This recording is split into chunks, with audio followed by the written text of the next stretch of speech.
भागवत महापुराण की जय हो। जय जय श्री राम।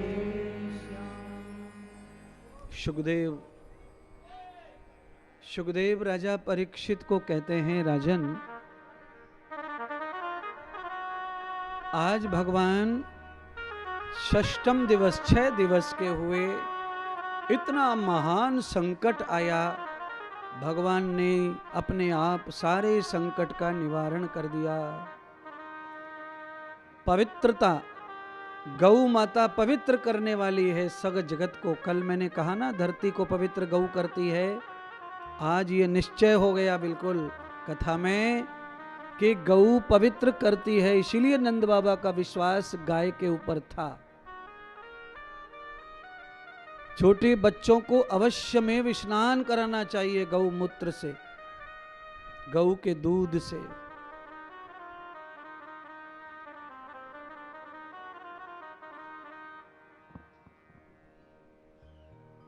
कच्चा दूध हो गाय का, थोड़ा चेहरे पर लगा लिया जाए कॉटन से, रुई से। 20 मिनट के बाद मुंह को हल्के पानी से धो लिया जाए। 1 महीने में चेहरे पर एक भी दाग नहीं रह जाएगा, धब्बे नहीं रह जाएंगे।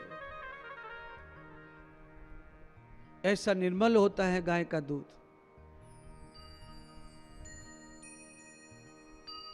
आज नंद बाबा ने ऋषियों को आमंत्रण किया,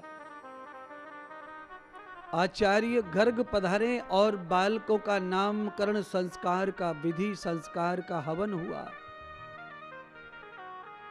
को असि कतो असि कस्या असि नामः असि यस्मिन्नामद्वयौ बालः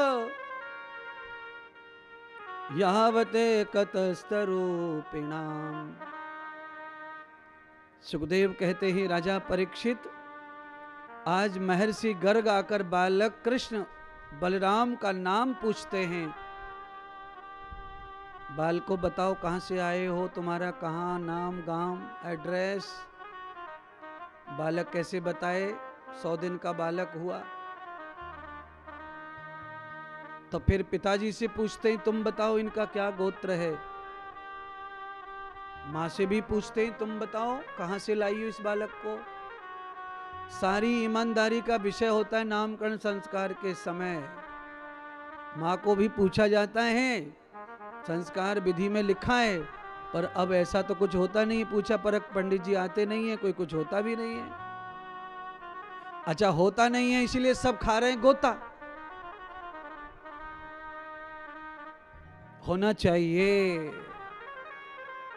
गर्भाधान, पुंसवन, श्रीमंत, जाति, कर्मण और नामकरण 5वां संस्कार है, तो ये होना चाहिए ना। फिर एक संस्कार है हिंदुओं में जिसको सब करते हैं, वो है ब्याह। ब्याह के लिए तो एड़ी चोटी का जोर लगा देते महाराज। एड़ी चोटी का हो नहीं रहा होगा तो पैसे लड़की वाले को भी हम कर देंगे, उसका भी खर्चा हम कर देंगे, सबका खर्चा हम कर देंगे, पर ब्याह होना चाहिए छोरे का। भाई क्यों, ऐसी क्या बात है तेरे लड़के में, ऐसा कौन सा महान गुण है जो इसका विवाह जरूरी है? ध्यान कर लो, आप सुन लो कथा। महान गुण वाले बच्चे का ही विवाह होना चाहिए, चाहे वो लड़की हो चाहे लड़का हो। जिनमें सद्गुण नहीं है उनको गृहस्थ में प्रवेश भी नहीं देना लेना चाहिए। वो बर्बाद करेंगे, राक्षसों को पैदा करके बर्बाद कर देंगे देश को, राष्ट्र को। इसीलिए गुण देखे जाते हैं दूल्हा दुल्हन के ब्याह के समय। सद्गुण हो तो विवाह करो।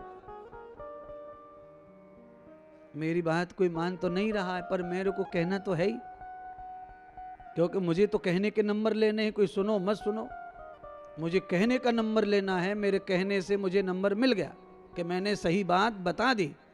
अब स्वीकार करने वालों का नंबर अलग है। टीचर जो पढ़ाता है उसका काम हो गया, फेल हो चाहे पास हो परीक्षा में स्टूडेंट, उसने ग्रेड किया कि नहीं किया वो जाने, उसका काम जाने। टीचर को दोष नहीं लगता है उस बात का बच्चा फेल होने पर। ये ध्यान रखना, नहीं तो सब कॉलेज बंद हो गए होते अब तक। सब टीचर घर बैठे होते, टीचर बराबर पढ़ाता है पर स्टूडेंट के ऊपर है सब, मास्टर जी बराबर पढ़ाते विद्यार्थी के ऊपर है सब, गुरु जी बराबर पढ़ाते हैं शिष्य के ऊपर है सब।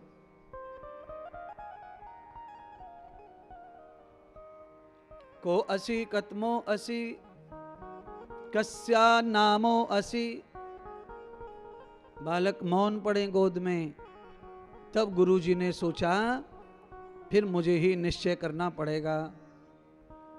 बालक के गुण और लक्षण देखे, जन्म का समय देखा, शुभ अशुभ देखा और एक वेद का शब्द निकाल करके नाम रच दिया गुरुदेव ने। इसीलिए एक महान बड़े पंडित से ही नाम बुलवाना चाहिए। जो भजन करते हो ना, उनसे नाम रखवाना चाहिए अपनी औलाद का। जो भजन करने वाला मुख हो उससे नाम रखने की परंपरा है पहले से आज तक। और आजकल कहाँ ऐसी परंपरा है? आजकल तो जो ज्यादा गाली देता उसके मुंह से नाम रखवाते हैं घर वाले। बोलो,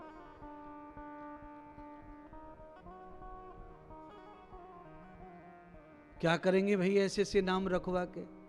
आज के बाद सुन लो, तुम तो कम से कम मान लो हमारी बात है भाई।